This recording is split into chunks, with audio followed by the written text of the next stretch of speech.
Saat kehadiran si kecil jadi yang paling ditunggu, namun ada tanda yang mengganggu. Tenang, ada Halodoc. Tanya seputar kehamilan ke dokter kandungan berpengalaman. Saat orang terdekat sakit dan duniamu seakan mau runtuh, tenang, ada Halodoc. Ada dokter terpercaya yang siap membantumu. Butuh dokter terpercaya 24 jam? Tenang, ada Halodoc. Saat ingin menjaga yang tersayang, namun ada hal tak terduga menghalang. Ini vitaminnya hamil. Tenang sayang. Tenang, ada Halodoc. Berbagai kebutuhan hamilmu kami antar ke tempat. Walau hidup adalah petualangan, Halo Ma. Raffi, obat kolesterol mama habis. menjaga yang terdekat tetap yang utama. Obat kolesterol, diabetes, dan obat rutin lainnya diantar ke tempat. Untuk kebutuhan sehatmu dan keluarga, tenang, ada Halodoc. Oke, assalamualaikum warahmatullahi wabarakatuh. Selamat siang teman-teman semuanya. Masya Allah, senang banget nih ya bertemu lagi bareng sama Anin yang pastinya menemani kalian dalam webinar dengan tema deteksi dini penyakit jantung koroner. Dan pastinya bersama Halodoc. Yeay, seru banget nih ya tema kali ini. Tapi sebelumnya gimana nih kabarnya teman-teman yang sudah hadir di webinar kali ini? Semoga kalian tetap sehat selalu dan pastinya semangat ya. Apalagi masih dalam masa keadaan pandemi nih. Buat teman-teman yang masih banyak beraktivitas di luar, jangan lupa untuk selalu mematuhi protokol kesehatan dengan ketat. Oke, tema kali ini adalah deteksi dini penyakit jantung koroner. Nah, kali ini bisa kita ketahui ya, bahwasanya penyakit jantung koroner ini adalah kondisi ketika pembuluh darah jantung atau arteri koroner tersumbat oleh timbunan lemak. Nah, bila makin menumpuk, maka arteri akan makin menyempit dan membuat aliran darah ke jantung berkurang. Nah, penanganan terhadap kondisi ini penting banget nih teman-teman untuk dilakukan, karena kalau semisal kita biarkan penyakit jantung koroner ini dapat membahayakan nyawa penderitanya. Wah, ini benar-benar harus kita ketahui ya, kita pelajari agar kita juga terhindar dari penyakit jantung koroner ini. Terus gimana nih cara mendeteksi penyakit jantung koroner? Terus gimana sih cara penanganan awal yang tepat kalau misalnya kita terkena penyakit jantung koroner ini gitu? Dan pastinya semua jawaban-jawaban nanti akan dijawab oleh narasumber kita yang sangat luar biasa ya. Dan nanti kita akan chit-chat dan kita akan ngobrol bareng bersama narasumber kita juga. Tapi sebelumnya Anin akan membacakan agenda pada hari ini, yaitu akan ada pemaparan singkat dari Dr. Victor, yaitu selaku narasumber oleh narasumber seorang dokter ya. Ini adalah seorang spesialis jantung dan pembuluh darah, yaitu ada Dr. Victor GX Roroh, SPJP. Kemudian nanti kita akan lanjut chit-chat bareng sama Mbak Novita. Ini adalah seorang sport influencer.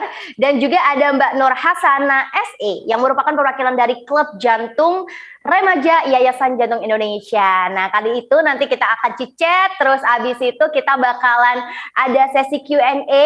Jadi buat teman-teman nanti bisa langsung drop pertanyaannya di kolom chat. Insya Allah akan Anin bacakan di sesi Q&A nantinya. Dan seperti biasa, setelah Q&A nanti akan ada kuis, yang dimana kuisnya ini ada di Mentimeter. Kalau misalnya nggak ada aplikasi Mentimeter, bisa langsung ke website, langsung aja klik menti.com. Nah, nanti akan Anin kasih kodenya, karena nanti akan ada beberapa pertanyaan dan hadiahnya untuk 5 orang pemenang berupa saldo elektronik pay senilai Rp150.000. Yeay! Jadi buat teman-teman jangan sampai kemana-mana ya, tetap stay tune sampai akhir di webinar kali ini. Nah, langsung aja yuk kita undang narasumber kita yang sangat luar biasa. Pastinya teman-teman juga udah penasaran, pasti banyak juga beberapa pertanyaan yang sudah muncul di sini ya. Nah, nanti kalau misalnya ada yang belum jelas bisa langsung ditanyakan juga. Oke, langsung aja yuk kita undang narasumber kita pada siang hari ini. Ada Dr. Victor, ada Mbak Novita, dan juga ada Mbak Nur Hasana. Halo Mbak, apa kabar? Selamat siang. Halo, Baik-baik semua ya. Hai Dr. Victor, Mbak Novita, dan juga Mbak Nur Hasana. Halo. Halo. Gimana kabarnya, Dok? Baik ya. Baik ya Dok ya, alhamdulillah Ya, baik. sehat. Ya. Kalau gitu biar semangat juga nih menyapa teman-teman yang sudah hadir pada siang hari ini. Gimana kabarnya Mbak Novita? Baik. Baik, Masya Allah luar biasa. Hai Mbak Nur Hazana, gimana kabarnya? Sehat juga ya? Alhamdulillah baik Kak. Alhamdulillah baik dan sehat, Masya Allah luar biasa. Nih narasumber yang udah bergabung bersama kita hari ini aja udah semangat nih. Buat teman-teman juga jangan lupa ya untuk tetap terus semangat karena nanti kita akan membahas beberapa tema yang sangat menarik pada siang hari ini. Oke, sebelumnya sebelum chit-chat bareng sama Mbak Novita dan juga Mbak Nur Hasana, kita akan persiapkan dulu ya Mbak Novita dan Mbak Nur Hasana yang akan ada Dr. Victor yang akan memberikan pemaparan materi mengenai product knowledge Halodoc dan juga materi pada siang hari ini. Oke, dipersilahkan Dr. Victor. Oke, silakan mulai slide-nya.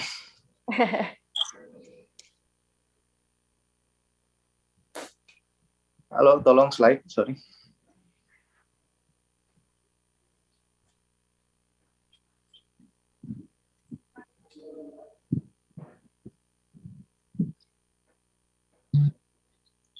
Oke, jadi kita mulai dulu dari tentang pemaparan sedikit tentang Halodoc ya. Jadi ini ada suatu pelayanan digital pusat kesehatan di mana Halodoc ini merupakan yang teknologi kesehatan nomor 1 perusahaan di Indonesia yang menyediakan layanan untuk memenuhi berbagai pengguna kebutuhan perawatan kesehatan. Ini untuk yang udah diinstal aja ini dari program iOS udah ada 1 juta ya kira-kira 7,6 di program Android. Pengguna aktifnya ini sekitar 18 juta. Ini data sampai bulan September ya. Pemirsa aktifnya itu sampai 38 juta. Oke, slide. Jadi tantangan yang dihadapi itu adalah 4 dokter untuk 10.000 penduduk. Jadi kita bayangkan saja untuk memakan waktu sekali kita lihat ini ya. Jadi dari mulai harus sakitnya bagaimana, dari sampai dapat obatnya itu cukup lama ya. Itu kalau kita harus ketemu dokter langsung. Bayangkan untuk sekitar 4 dokter ya untuk 10.000 penduduk. Jadi kalau mau ketemu dokter aja kadang belum tentu jadwal dokternya juga ya. Agak lebih susah untuk ketemu. Oke, slide.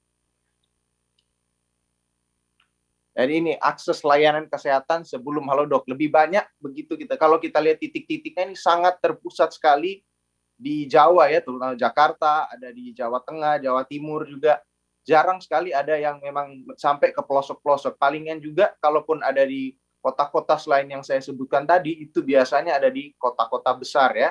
Tapi biasanya jangkauan dokter-dokter, terutama apalagi dokter spesialisasi itu masih sangat minim. Apalagi kalau sampai ke yang daerah-daerah yang pelosok-pelosok. Oke, slide. Nah, ini akses nasional pelayanan kesehatan setelah adanya telemedicine, terutama dengan Halodoc. Kita bisa lihat sangat-sangat terjangkau. Kendati mungkin tidak bertemu langsung, tetapi untuk mendapatkan konsultasi ataupun apalagi di saat-saat darurat, harus kita lihat bahwa Halodoc ini tersedia 24 jam ya. Biasa 24 jam itu tersedia dokter-dokter spesialisasi ataupun dokter umum yang tersedia via aplikasi itu selalu tersedia biasa 24 jam. Jadi untuk waktu kapanpun bisa. Begitu masuk Halodoc kita chatting, minimal kita dapat tahu apa yang harus kita lakukan segera saat itu.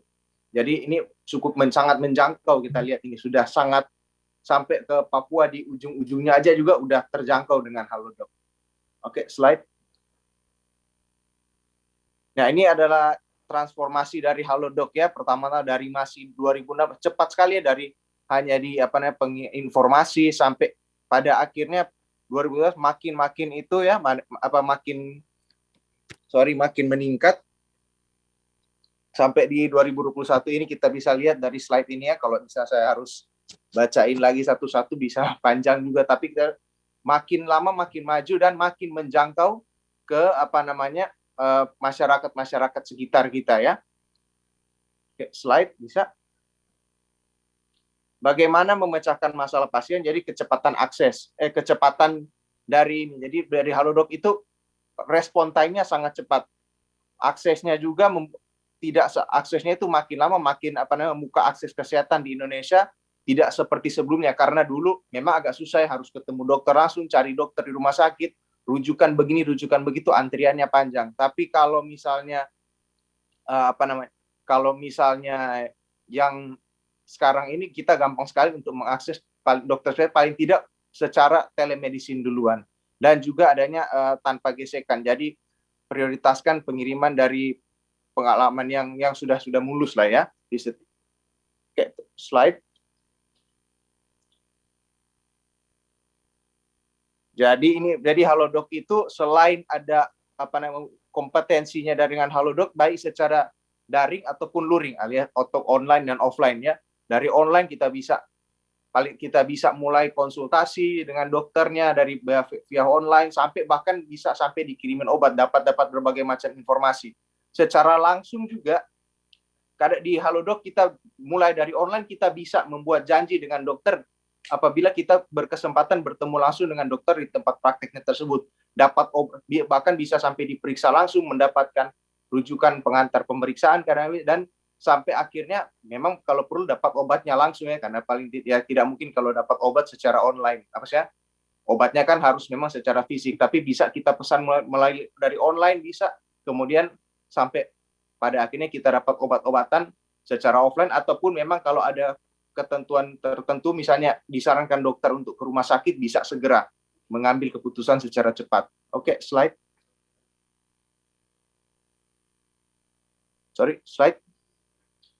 Oke, layanannya yang luas, jadi bisa mengobrol dengan dokter, ada tokoh-tokoh kesehatan ya.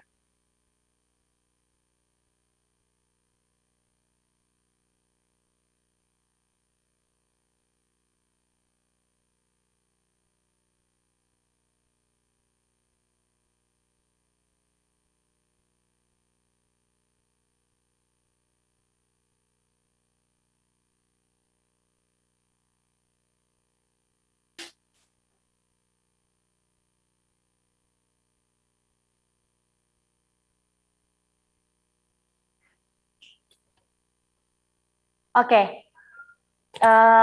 Dokter. Hai Dokter Victor. Sepertinya ini ada kendala koneksi ya dari Dokter Victor, teman-teman. Kita coba untuk tunggu dulu Dokter Victor untuk kembali bersama kita. Oke. Hai Dokter Victor. Oke, sepertinya belum masuk nih teman-teman. Jadi kita coba untuk menunggu sebentar ya. Sambil mungkin ada beberapa pertanyaan yang mungkin sudah ada, bisa langsung ditulis di kolom komentar atau di kolom chat. Insya Allah ini akan bacakan nanti di sesi Q&A. Oke. Oke, siap. Sambil nunggu Dokter Victor tadi ya menjelaskan mengenai layanan Halodoc. Jadi buat teman-teman nih, tahu nggak sih ternyata Halodoc ini sekarang udah punya fitur baru loh. Namanya tuh DCO atau Digital Cashless Outpatient. Yang dimana biasa kita sebut itu layanan rawat jalan digital. Wah, ini pas banget nih kalau misal untuk karyawan-karyawan gitu ya butuh surat sakit, ini harus disimak. Nah, untuk memudahkan karyawan ini juga untuk menggunakan benefit asuransi kesehatan melalui aplikasi Halodoc nih pastinya.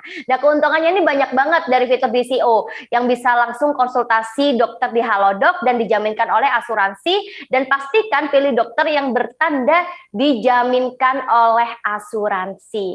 Nah, obat-obatan melalui resep yang diberikan oleh dokter juga dan dijaminkan oleh asuransi teman-teman sesuai dengan plafon asuransi kesehatan masing-masing.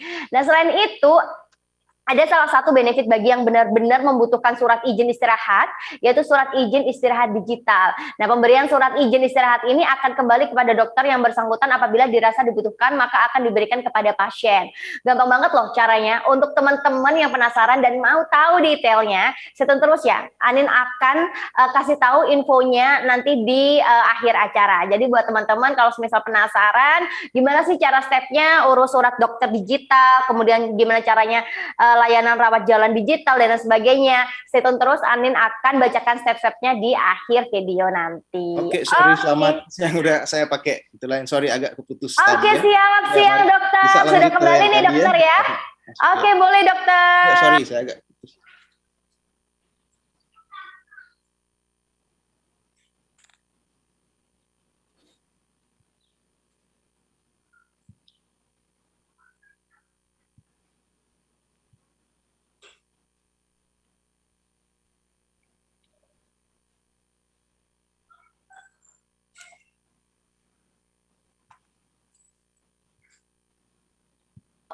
Sorry sebentar. Oke, siap. Sorry, yang program narsumnya saya ingin belum kebuka, saya pakai laptop lagi ini. Oh, siap dokter. Oke, kita akan tunggu ya dok. Ya.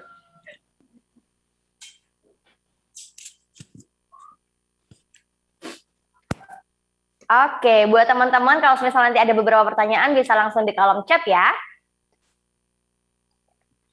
Oke, ini dokter lagi siap-siap karena tadi ganti provider. Sedikit ada gangguan tadi, mohon maaf Iya. saya. Dan nanti juga akan ada kuis nih buat teman-teman. Jadi jangan lupa ya untuk download Mentimeter. Kalau semisal udah ada Mentimeter, jadi nanti tinggal masuk aja. Nanti akan Anin kasih kodenya ya. Atau semisal buat teman-teman yang mungkin aplikasinya udah full nih di handphone, bisa langsung ke website menti.com. Nah, nanti akan ada hadiah nih, saldo electronic pay senilai Rp150.000 untuk 5 orang pemenang. Yeay. Jadi buat teman-teman jangan lupa tetap stay tune karena nanti di sesi Q&A setelah itu akan ada sesi kuis. Oke, simak terus ya pastinya. Nah, ini dokter gimana, sudah selesai dok? Oke, udah bisa ya. Jadi sambungnya ke yang apa slide-nya tadi lah yang mau. Oke, siap, sudah Jadi masuk dok? Oke, sudah masuk ya. Saya bisa lihat langsung. Oke, siap. Jadi Monggo mewujudkan. dilanjut lagi dokter. Iya, silakan. Jadi layanan Halodoc yang luas itu bisa pertama dengan mengobrolnya dengan dokter ya. Konsultasi online-nya dengan dokter yang bersertifikat langsung, baik. Ada sekitar kira-kira sampai saat ini 20.000 dokter dan spesialis ya, jadi termasuk dokter umum dan dokter spesialis yang terdaftar. Bisa dapat resep digital, jadi kita tidak perlu antri di apotik. Bisa terhubung ke toko-toko kesehatan juga. Ada bermitra dengan ribuan apotik ya, ada 3.000 lebih apotik sekarang. Beli obatnya, suplemen, dan kebutuhan yang kesehatan yang tersedia bisa diantar langsung ke rumah pakai layanan-layanan ya, ojek online gitu ya. Kunjungi rumah sakit juga bisa. Jadi kadang kita bisa mengantar mengambil antrian ke dokter ke rumah sakit, ambil antriannya secara online. Kemudian layanan pendaftaran ke rumah sakit yang pilihan kita. Bermitra dengan sekitar 50% rumah sakit di Indonesia. Tes lab juga demikian ya, layanan laboratoriumnya di kenyamanan rumah Anda sendiri bisa tapi untuk daerah Jabodetabek. Mitranya ada sekitar 100 lebih lab dan penyedia lab terbesar di Indonesia. Ada juga asuransi tautan, jadi transaksi mulus dan tanpa uang tunai. Potongan instan dari paket asuransi, bekerja sama dengan 19 penyedia asuransi teratas. Artikel-artikel juga yang bisa layanannya juga bisa menyediakan artikel-artikel kesehatan. Jadi kita bisa cari-cari info terhadap obat-obatan yang akan kita minum, resepnya bagaimana, efek samping, indikasinya, kontraindikasi.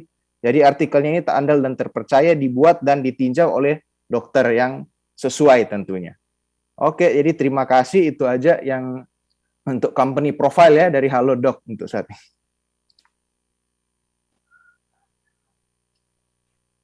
Saya kembalikan ke Mbak. Oke, hai dokter. Halo. Sudah selesai, bisa langsung menuju ke presentasi selanjutnya dok? Oke, iya silakan.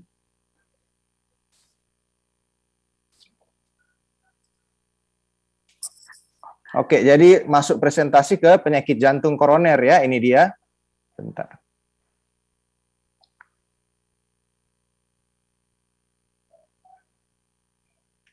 Saya ambil dulu.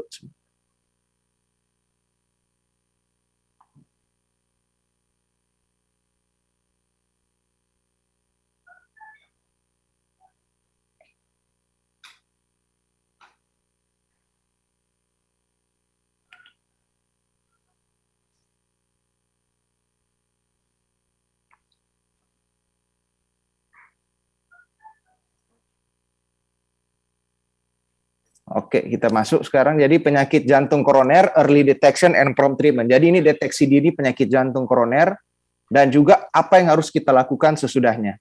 Oke, slide. Apa itu pembuluh darah koroner? Sudah jelaskan tadi. Jadi pembuluh darah koroner ini adalah apa ya? Jadi sama seperti tubuh kita ya, perlu makan ya pada dasarnya untuk hidup. Nah, jantung kita juga ini perlu makan untuk hidup. Bagaimana cara dia dapat makan? Dia dapat makannya dari pembuluh darah koroner, pembuluh darah jantung. Jadi jantung itu selain menyediakan darah untuk seluruh tubuh kita, tapi dia sendiri juga memerlukan makanan. Nah, makanannya itu didapat dari yang namanya coronary artery atau pembuluh darah koroner. Dan ini dia. Oke, slide berikutnya. Nah, ini kalau bisa kita lihat di sini kalau terjadinya plak koroner itu bagaimana ya?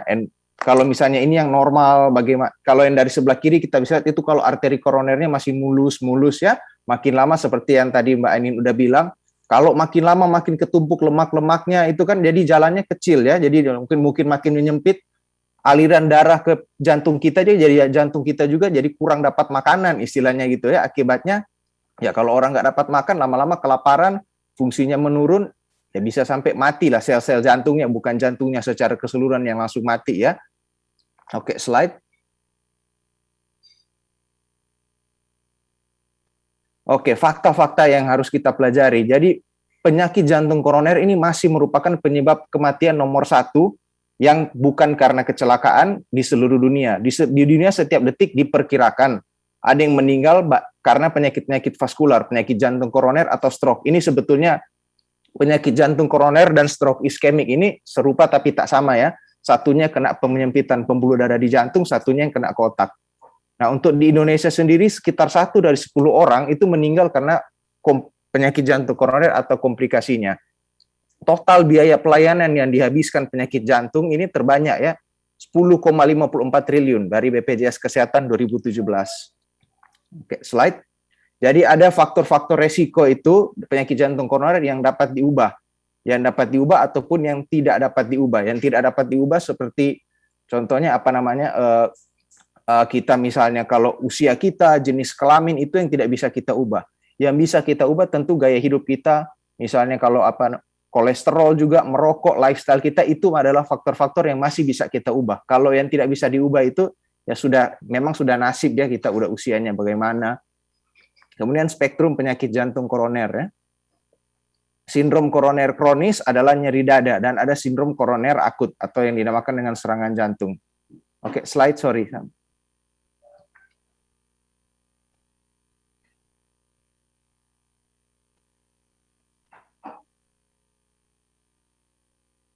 Tanda dan gejala penyakit jantung koroner ya. Tanda dan gejalanya ini biasa.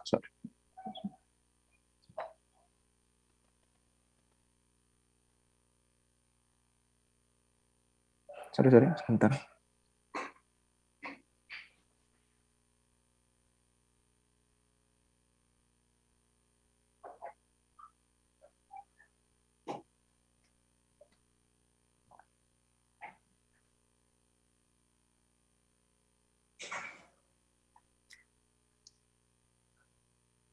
Oke, sorry sebentar ya. Oke, tanda dan gejala penyakit koroner itu paling sering itu kita bisa lihat yang paling sering lah kita lihat anggap itu nyeri dada. Nyeri dadanya itu bagaimana? Paling khas adalah nyeri dada kita ketika kita rasakan, terutama kita tidak bisa betul-betul melokalisir nyeri dadanya. Jadi terasa seperti tidak nyaman di dada, tidak enak ya, terasa kayak panas atau tertekan benda berat begitu ya. Terutama itu muncul pada saat kita aktivitas. Begitu kita aktivitas atau pada saat kita stres baik secara fisik ataupun emosional itu yang bisa menyebabkan nyeri dada. Dan biasanya dia akan sedikit berkurang atau agak menghilang dengan kalau saat kita lebih tenang, ada saat istirahat. Oke, slide.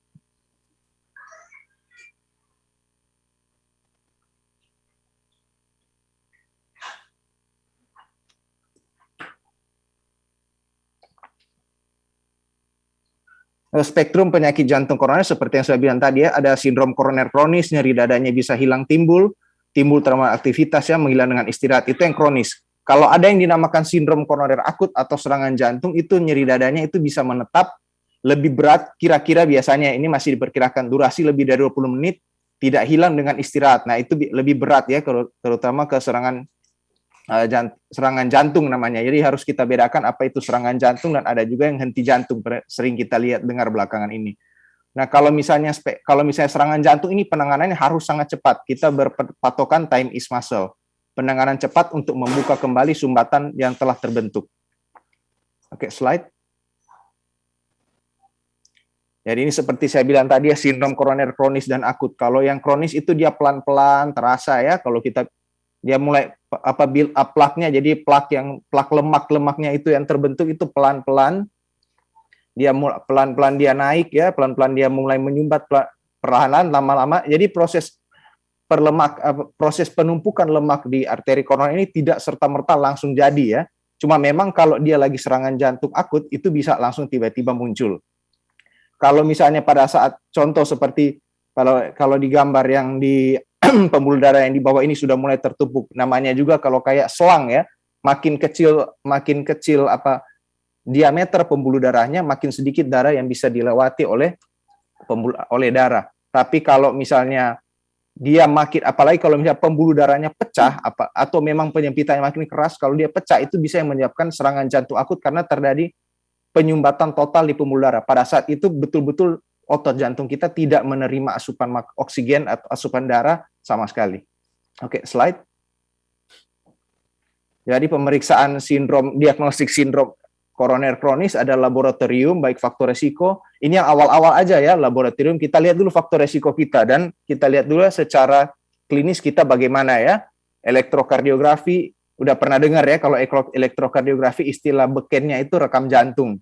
Dan juga pemeriksaan ekokardiografi. Nah, apa itu ekokardiografi? Ekokardiografi itu untuk menilai fungsi, dan kita bisa melihat fungsi anatomi jantung dan secara keseluruhan.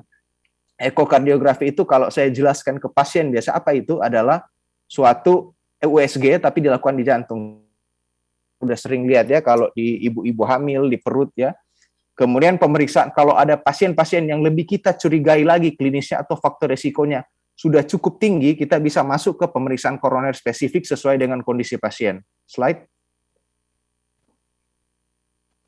Pemeriksaan laboratorium ada hitung darah rutin, gula darah puasa ya. Termasuk karena diabetes seperti yang saya bilang tadi adalah salah satu faktor resiko yang termasuk campuran, bisa dimodifikasi dan tidak bisa dimodifikasi. Yang tidak bisa dimodifikasi karena pasien-pasien misalnya contoh dengan turunan diabetes tidak bisa dimodifikasi, tapi dia bisa mengatur pola hidupnya, mengatur pola makan, mengatur pola istirahat, pola olahraga, dan juga pola emosional dia agar bisa terhindar dari diabetes. Bisa harus cek juga profil lipid ya, kolesterol, ini salah satu faktor risiko utama juga. Fungsi ginjal, sangat sering, ini ginjal dan jantung sangat berhubungan. Kemudian profil tiroid juga kadang-kadang ya, karena orang dengan masalah tiroid lebih sering gampang untuk mendapatkan penyakit jantung, karena memang orang-orang apalagi dengan hipertiroid itu irama jantungnya itu sangat cepat, dan kalau dia tidak mampu menjaganya itu salah satu faktor risiko untuk penyakit jantung koroner juga bisa. Oke, slide.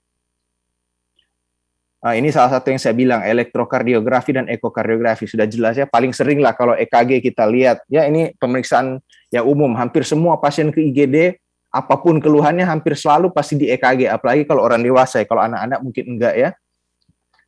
Ekokardiografi ini cukup sering, sudah banyak juga terdapat dan tersedia di hampir semua rumah sakit ya, banyak. Ini sama kayak USG aja sebetulnya. Kalau kita lihat USG ibu-ibu hamil atau USG orang-orang di perut, nah kalau ini USG-nya tapi di jantung, kita bisa lihat gerakan jantung kita bagaimana, ada kelainan anatomi atau tidak ya, ada bagaimana fungsinya pompa jantungnya, karena jantung ini kan fungsi utamanya pada dasarnya itu sebenarnya pompa ya, pompa untuk memompa darah ke seluruh tubuh, memberi makan lah istilahnya. Jadi kita lihat dengan ekokardiografi fungsinya bagaimana, berapa persen kekuatan jantungnya, berapa persen kekuatan pompa jantungnya.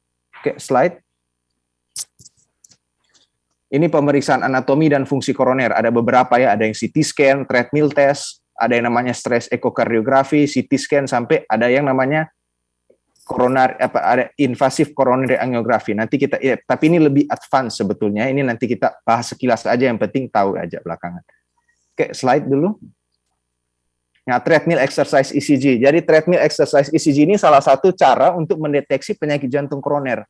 Dia itu sebetulnya sama kayak treadmill seperti biasa, tapi kecepatan dan modenya itu sudah diatur oleh alatnya sendiri, udah programnya udah ngatur.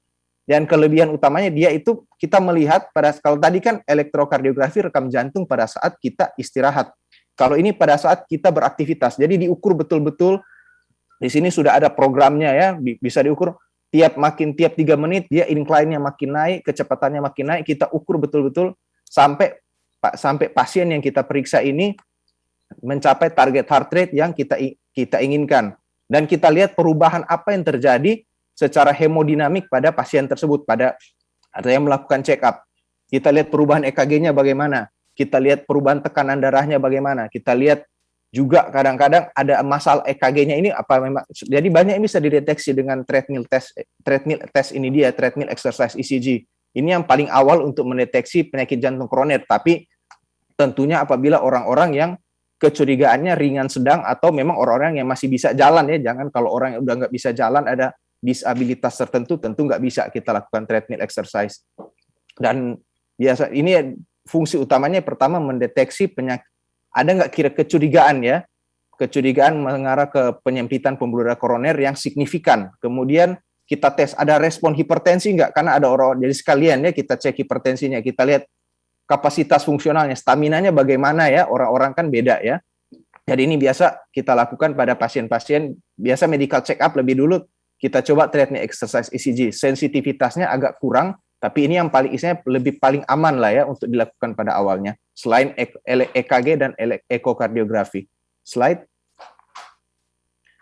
Oke, stress ekokardiografi. Apa ini? Ini sebenarnya sama mirip seperti treadmill exercise, tapi ini kita masukkan obat atau kadang kita suruh pasien untuk bersepeda dulu atau lari, kemudian setelah itu, setelah mencapai target heart rate tertentu, baru kita lakukan USG jantung. Kita lihat perubahan jantung apa yang terjadi pada saat pasien setelah dilakukan exercise. Jadi ini di USG. Kalau tadi itu kan di EKG. Kalau ini di USG setelah. Tapi kalau EKG, kalau USG begini kan tidak mungkin kita lakukan pada pasien yang sementara jalan di alat treadmill atau sementara lari. Jadi kita lakukan setelah dia mencapai target heart rate tertentu, baru kita USG. Kita lihat ada perubahan apa yang terjadi pada jantung pasien secara anatomi ketika kita lakukan suatu USG, kita suruh pasien untuk beraktivitas, dan kemudian kita USG. Apa kira-kira ada perubahan apa lah di pasien itu?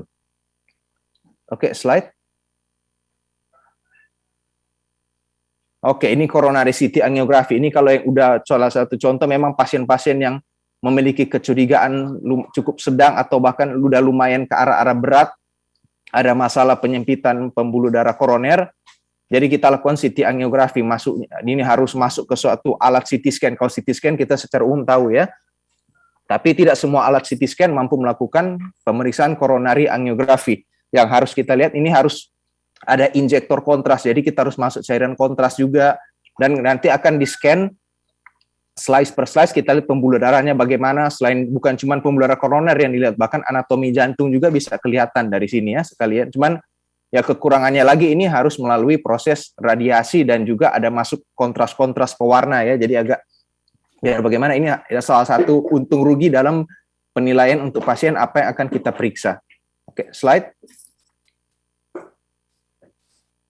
Invasive coronary angiografi. Sebenarnya untuk imaging yang untuk selain CT scan itu banyak temannya. Ada yang namanya MRI, ada yang namanya pemeriksaan nuklir ya, namanya ada juga bisa PET scan. Nah, ini kalau terakhir kali invasive coronary angiografi ini gold standarnya untuk memeriksa betul-betul. Tapi ini sudah sangat advance ya kalau ini invasive coronary angiografi itu kita memang betul-betul masuk di suatu namanya laboratorium kateterisasi, tusuk cari pembuluh darahnya, terus masukkan ke arah jantung, kita lihat, kita masukkan suntik lagi kontras sambil direkam ya dengan ya X-ray ya, kita lihat bagaimana secara langsung live jantung kita, bagaimana pembuluh darah jantungnya itu bagaimana penyempitannya ada di mana-mana aja, apa memang signifikan atau tidak, atau memang cuma kecil-kecil ya, begitu. Slide. Oh ya, untuk menyambung ke invasive coronary angiografi ini, kadang-kadang pada pasien tertentu, kalau memang perlu, kalau signifikan, dan itu bisa langsung, mungkin kita pernah dengar yang namanya pasang ring ya, pasang stenting. Itu dia prosedurnya juga melalui coronary angiografi. Bahkan ada pasien-pasien tertentu, begitu coronary angiografi langsung disambung dengan tindakan pemasangan ring. Tapi itu kalau udah advance. Tujuan penanganan sindrom koroner kronis ini, kalau pasiennya masih masuk kita diagnosa suatu sindrom koroner kronis, mencegah kejadian serangan jantung, mencegah komplikasi gagal jantung, dan mengurangi keluhan dada, serta meningkatkan kualitas hidup. Itu yang paling penting, meningkatkan quality of life dan survival-nya. Slide. Strategi penanganan, yang paling pertama adalah modifikasi gaya hidup, rehabilitasi kardiovaskular, obat-obatan kalau perlu, dan memang kalau perlu sekali namanya revaskularisasi. Apa itu revaskularisasi? Itu adalah tindakan untuk membuka kembali pembuluh darah. Jadi revaskularisasi, dibuka kembali pembuluh darahnya. Jadi contohnya dengan tindakan seperti pasang ring ataupun ada pernah dengar bypass, tapi itu ada untung ruginya seperti saya bilang lagi ya. Ada pasien-pasien yang memang penyakit jantung koroner, ada yang perlu, ada yang tidak. Oke, slide. Oke, modifikasi gaya hidup ya, ini nanti akan dijelaskan juga lebih lanjut. Berhenti merokok, merokok itu udah faktor resiko utama termasuk. Dietnya sehat bagaimana ya, makan sayur-sayuran cukup, gizinya seimbang ya, aktivitas fisik nanti akan dijelaskan lebih lanjut mungkin sama ada yang sport influencer kita di sini. Kemudian obesitas ya, obesitas ini yang musuh utama juga ya. Jadi memang harus jaga pola hidup. Jadi untuk mendeteksi dini harus mulai dari diri kita sendiri dulu. Sebelum kita masuk ke pemeriksaan-pemeriksaan yang saya sebutkan di sebelumnya. Ini yang lebih utama. Mau udah sakit jantung pun, udah kedeteksi sindrom koroner kronis, lifestyle itu nomor 1 tetap. Sebelum kita mengarah ke pemeriksaan lain. Orang dengan minum-minum obat pun udah menjalani segala macam teknik pengobatan atau apa, tapi kalau tidak mau mengubah gaya hidup juga dan disiplin gaya hidupnya ya sebetulnya useless lah ya, percuma. Oke, slide. Oke, karakteristik diet sehat ya, banyak buah-buahan. Ini kita udah tahu ya, konsumsi garamnya bagaimana, konsumsi gulanya bagaimana, porsinya bagaimana, cara makannya bagaimana, asupan keseimbangan gizinya bagaimana ya, alkohol alkohol bukan merupakan faktor resiko untuk penyakit jantung utama, tapi bukan berarti bukan merupakan faktor, karena biar bagaimana tubuh kita kan istilahnya holistik ya, jadi secara keseluruhan kalau dia melukai sisi yang lain, sisi lain juga terluka. Alkohol itu bukan termasuk juga, tapi tetap kalau boleh sebisa harus kita hindari ya.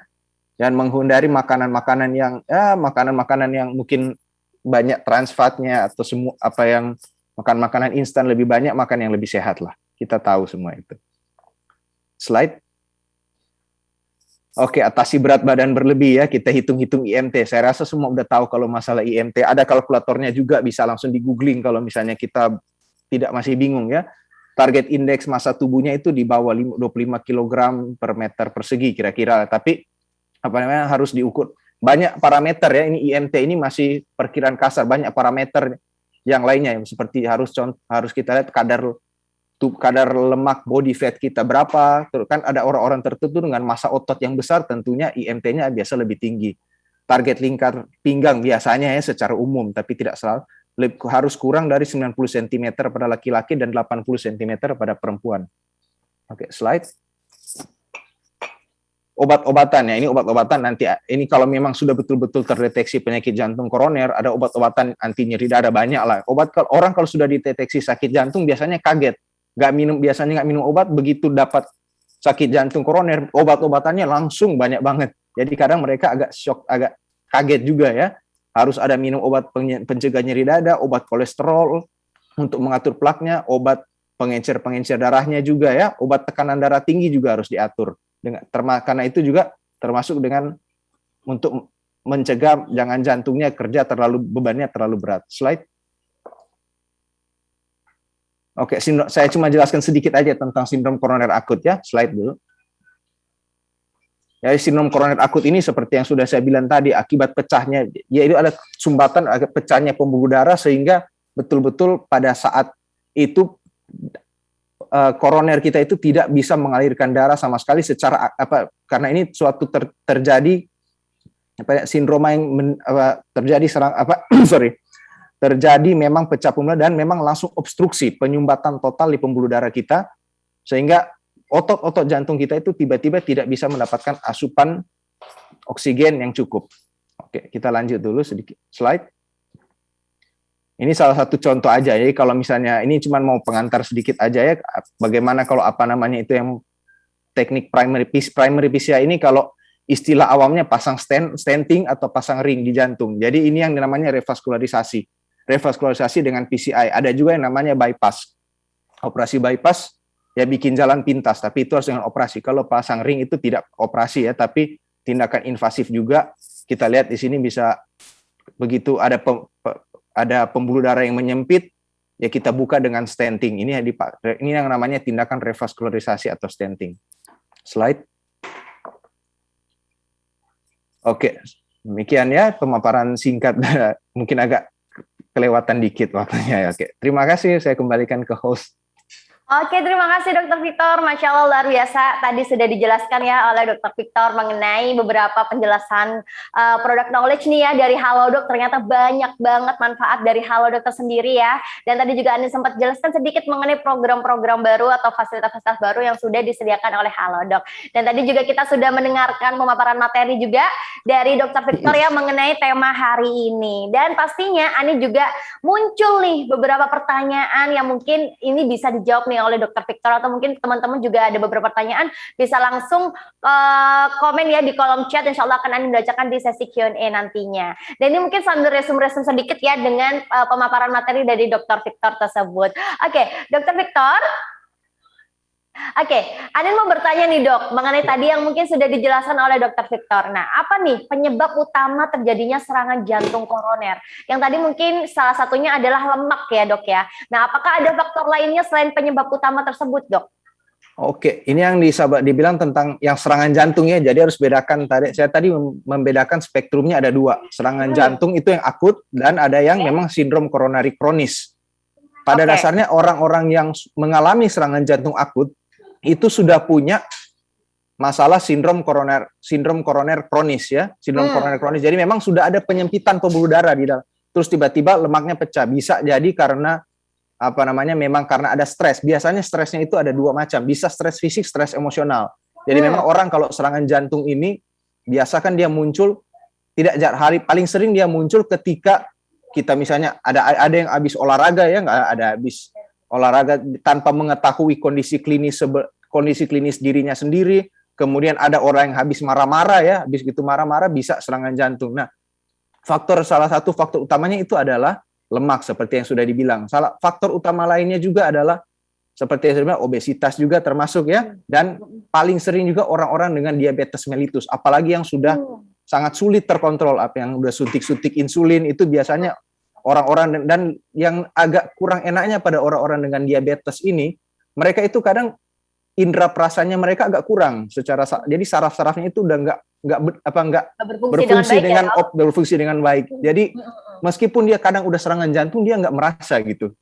Dia nggak pernah merasa nyeri dada, sering seperti itu. Jadi itu ya yang faktor-faktor utamanya ya, hipertensi, obesitas, kolesterol, kemudian diabetes mellitus juga ya, dan orang-orang dengan penyakit penyerta lain itu yang harus diketahui, karena apalagi yang berhubungan dengan penyakit pembuluh darah seperti stroke ataupun penyakit-penyakit ginjal juga ya, penyakit metabolik lainnya itu sangat berhubungan erat dengan masalah jantung. Dalam hal ini masalah jantung koroner ya.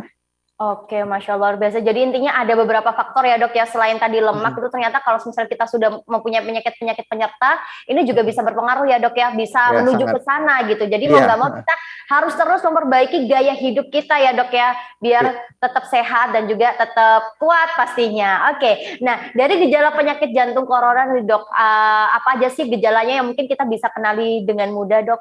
Sebelum kita menuju ke dokter gitu, mungkin ada beberapa yang mungkin bisa kita kenali sendiri. Oke, baik. Jadi saya udah bilang tadi, kalau nyeri dadanya ya, kita lihat nyeri dada orang, kalau nyeri dada, saya sendiri nggak pernah rasa ya, semoga-moga nggak pernah juga ya. Jangan sampai jangan sampai lah ya, pokoknya iya jangan sampai lah ya. Tapi kalau yang biasanya pasien itu mengeluhnya nyeri dadanya bisa di tengah, di dalam, dan dia nggak bisa tunjuk ya. Kadang-kadang rasanya nggak nyaman aja, rasanya bisa seperti kebakar, bisa tertekan, bisa kremas. Dan bisa menjalar, kadang bisa menjalar sampai ke leher, bisa menjalar sampai ke tangan ataupun ke punggung. Dan itu tergantung lokasi pembuluh darah koroner yang tersumbat juga. Biasanya dia kadang-kadang dia nggak bisa merasa betul-betul nunjuk. Dia bilang nyerinya itu dari dalam dadanya gitu. Dan nggak jarang juga kadang orang menyangkanya itu nyeri lambung, karena jantung dan lambung itu kadang begitu pasien datang nyeri lambung, langsung begitu di EKG ternyata ada masalah jantung, begitu setelah ditelisik gitu ya, diteliti, diobservasi lebih teliti lagi. Jadi terutama kalau dan biasanya seperti saya bilang tadi, munculnya itu lebih berat dengan aktivitas. Makin berat aktivitas, makin berat biasanya ya.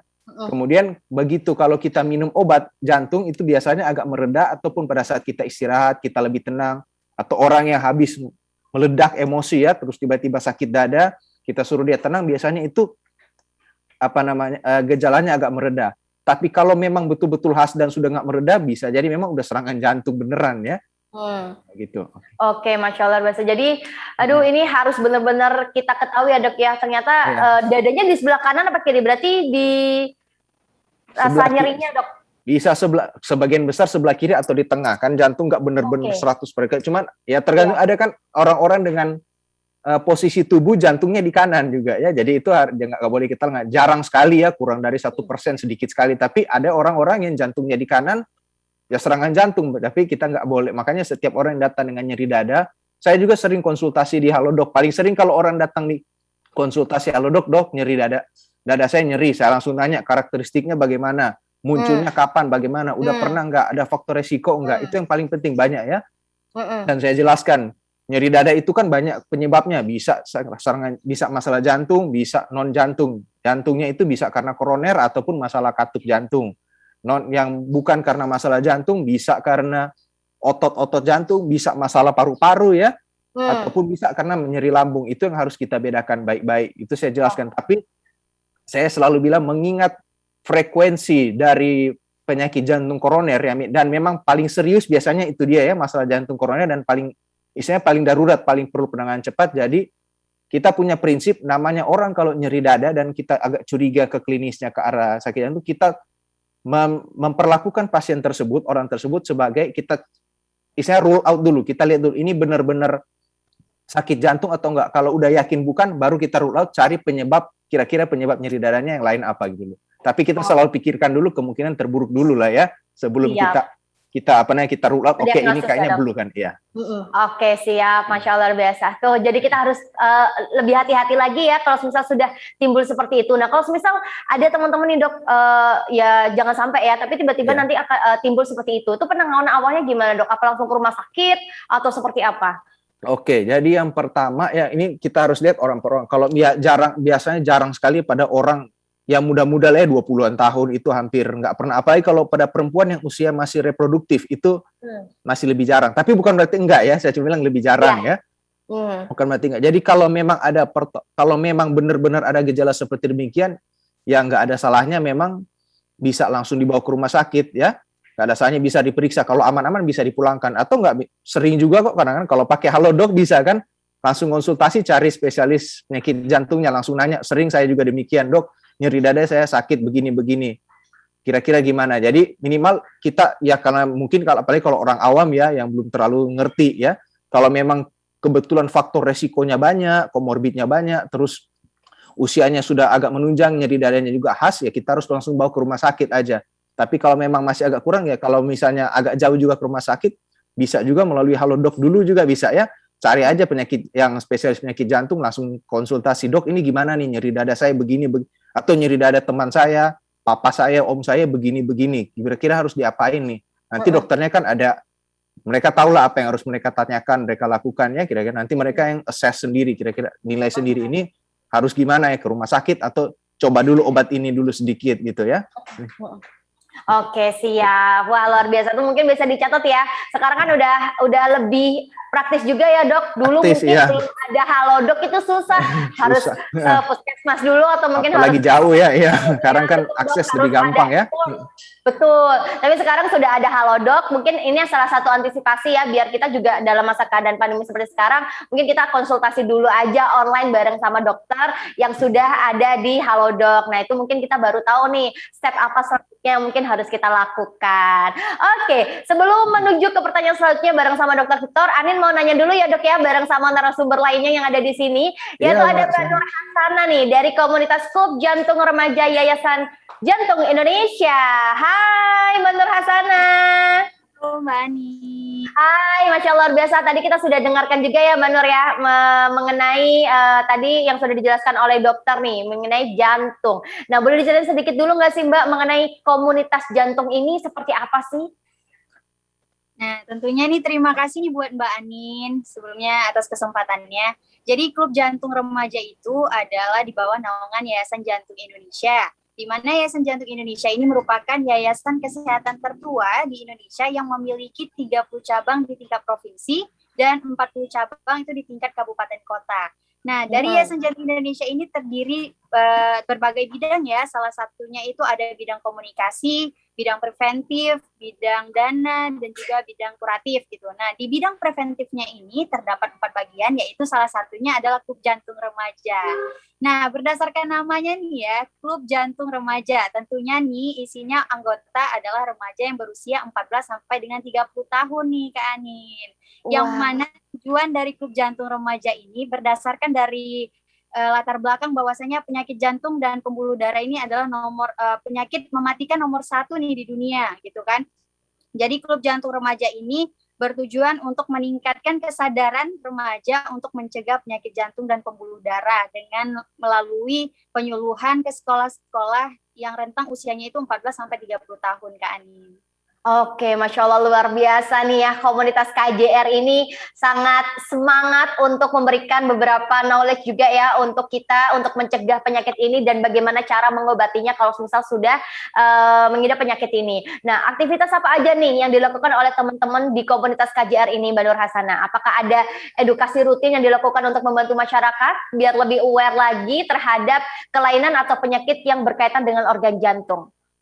Nah, tentunya sebelum pandemi ya, aktivitasnya itu sangat banyak kan, Nin. Bahkan kita tuh selalu membuat kegiatan di Jakarta ya, di pusat, itu seperti ada pelatihan senam jantung sehat, kemudian ada penyuluhan-penyuluhan ke sekolah. Karena pandemi seperti ini, semua kegiatan aktivitas Klub Jantung Remaja itu beralih secara virtual. Jadi kita memanfaatkan teknologi seperti kemarin kita juga ada melakukan pelatihan itu lewat Zoom meeting. Jadi kita undang tuh berbagai komunitas Klub Jantung Remaja di tingkat provinsi ya di seluruh Indonesia untuk ikut bergabung karena kita menjadi pelopor gaya hidup sehat nih Kak Ani di tingkat remaja. Oke, Masya Allah luar biasa nih ya. Jadi ini menjadi salah satu kegiatan dari komunitas KJR ini ya Kak ya. Meskipun pandemi ini tidak menghalangi apapun karena sekarang juga sudah bisa dilakukan secara virtual, mulai dari webinar, mulai Zoom ya pastinya atau mungkin Instagram Live gitu-gitu ya pastinya ya Kak Nur Hasana ya. Nah, apakah dari Klub Jantung Remaja ini bisa memberikan bantuan atau pengobatan penyakit maupun kelainan organ jantung bagi yang membutuhkan nih Kak?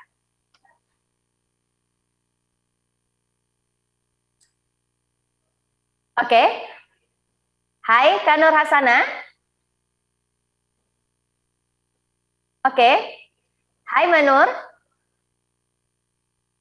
Sepertinya nih ada masalah teknis ya teman-teman dari Mbak Nur Hasana. Jadi ini kita mencoba untuk kita koneksikan kembali, kita hubungkan kembali bareng sama Mbak Nur Hasana nih. Oke. Halo Mbak Anin. Hai Mbak Nur Hasana, oke balik lagi. Tadi ada sedikit biasa. Kalau udah maksudnya kalau webinar kayak gini, kalau ini emang kayak gini nih. Oke, Mbak Nur. Tadi kita kembali lagi ya mengenai chit-chat mengenai KJR ini. Nah, kalau dari KJR ini memberikan bantuan dana untuk check up juga nggak? Atau pengobatan penyakit maupun kelainan organ jantung bagi yang membutuhkan mungkin? Oke, hai Mbak Nur Hasana. Oke, sepertinya masih ada kendala teknis lagi nih teman-teman. Oke, jadi mungkin kita lanjut ke Dr. Victor dulu ya. Oke. Dr. Victor, Anin ada beberapa pertanyaan lagi untuk dokter. Nah dokter, tadi kan kita sudah ngobrol sedikit nih bareng sama Mbak Nur Hasana mengenai komunitas KJR ini ya. Ini bahwasanya sesuatu hal yang luar biasa yang dimana ini salah satu step untuk edukasi masyarakat Indonesia mengenai penyakit jantung begitu. Nah apa aja nih dok yang mungkin kita bisa lakukan untuk mencegah terjadinya penyakit jantung koroner ini? Oke, jadi seperti yang saya udah bilang tadi kan, jadi ada faktor-faktor yang bisa kita modifikasi, ada yang tidak bisa. Yang tidak bisa kita modifikasi, pertama jenis kelamin, usia kita, dan faktor keturunan. Jadi kalau secara genetik misalnya kita udah ada turunan sakit jantung, ya kita nggak bisa ubah ya. Kemudian ada juga faktor yang bisa dimodifikasi. Saya udah bilang seperti gaya hidup, merokok, obesitas, itu dapat diabetes. Diabetes itu campuran lah ya. Kalau kita bisa menjaga pola hidup, ya kita meskipun dapat turunan diabetes, itu bisa kita hindari. Kemudian merokok dia bilang faktor kolesterol juga, sakit-sakit lainnya juga ya, ginjal dan lain-lain. Jadi kalau memang kita bisa jaga itu dia, dan sebetulnya program seperti yang klub remaja ini yang untuk jantung itu sangat baik ya. Kenapa? Karena orang seperti yang saya bilang tadi, penumpukan plak koroner ini di lemak, penumpukan lemak di koroner ini itu tidak serta-merta terjadi ketika kita tua atau kita udah usianya 30-an, 40-an, 50-an ya. Jadi nggak benar. Itu kadang kita mulai istilahnya nabungnya itu dari masih muda gitu. Jadi kalau pola hidup kita dari masih muda aja udah nggak baik ya bisa dibilang ya. Kalau nggak baik ya itu mulai pelan-pelan itu mulai misalnya kita mulai menanam benih yang kurang baik lah gitu ya.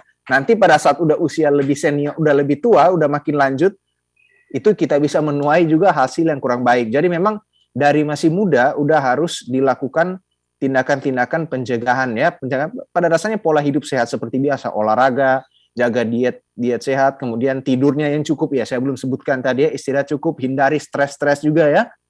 Maksudnya ya stres dikit oke lah, tapi jangan stres berlebihan gitu ya. Kemudian ya salah satu juga kegunaan mungkin seperti yang Mbak tadi bilang bahwa klub jantung remaja ini kita bisa, kadang-kadang remaja ini kan akhirnya mereka belajar dari muda, mereka bisa mengajar ke orang yang lain dan juga bisa melihat keluarga mereka sendiri. Misalnya jangannya orang tua saya ini udah ada gejala begini atau saudara saya, paman saya, ibu atau tante saya begitu ya, saudara-saudara mereka, jadi bisa mereka bantu. Itu aja, jadi harus dijaga lah pada dasarnya pola hidupnya ya. Siap, Masya Allah. Udah nasib lah ya kalau itu. Jadi betul. Yang penting kita sudah usaha ya dok ya untuk menjalani hidup lebih sehat, itu menjadi salah satu langkah utama biar kita terhindar dari berbagai penyakit pastinya. Ya. Nah tadi yang sudah dijelaskan oleh dokter mulai dari mengurangi stres, konsumsi makanan sehat, dan juga pastinya berolahraga secara teratur. Nah pas banget nih ngomong-ngomong mengenai olahraga, ini di sini juga sudah hadir yaitu ada Mbak Novita. Ini adalah seorang sport influencer yang sangat aktif menjalani berbagai jenis olahraga. Nah hai Mbak Novita. Halo. Hai Mbak Novita, Masya Allah luar biasa. Kita bakal sharing sedikit nih Mbak mengenai olahraga. Nah dari Mbak Novita sendiri nih, olahraga apa yang ringan dan mungkin bisa dilakukan oleh teman-teman yang baru mau rutin berolahraga? Boleh nih Mbak, tipsnya apa nih? Yang paling gampang itu adalah kayak kita naik turun tangga lah ya. Kalau misalnya ke kantor atau yang sekolah, lebih baik kita naik turun tangga daripada naik lift. Itu yang paling mudah untuk olahraga. Nah, berikutnya bisa aja kita kayak sit up di rumah, bangun tidur, nah push up, mungkin rada susah kayak plank gitu kan, plank juga gampang, paling cuma berapa detik, dilanjut beberapa menit, bisa jogging, pelan-pelan, jalan kaki, jogging, nanti lama-lama lari, sepedaan yang easy aja, seperti. Jadi intinya kita harus pilih olahraga yang mungkin itu juga sesuai dengan kesukaan kita juga ya Mbak Novita ya. Jadi biar kita juga lebih seru juga untuk menjalani kegiatan olahraga tersebut. Nah kalau dari Mbak Novita sendiri ini lagi olahraga apa nih akhir-akhir ini? Aku ini kan seorang triatlet, aku renang, sepeda, lari, dan aku mengcombine setiap hari berbeda. Jadi bisa hari ini misalkan off, besoknya renang, besoknya lagi sepedaan, besoknya lari, besoknya bisa sepedaan, habis itu lanjut lari, renang, sepedaan, aja. Oke, Masya Allah biasa. Jadi intinya ini di combine aja ya Mbak biar nggak bosen gitu ya.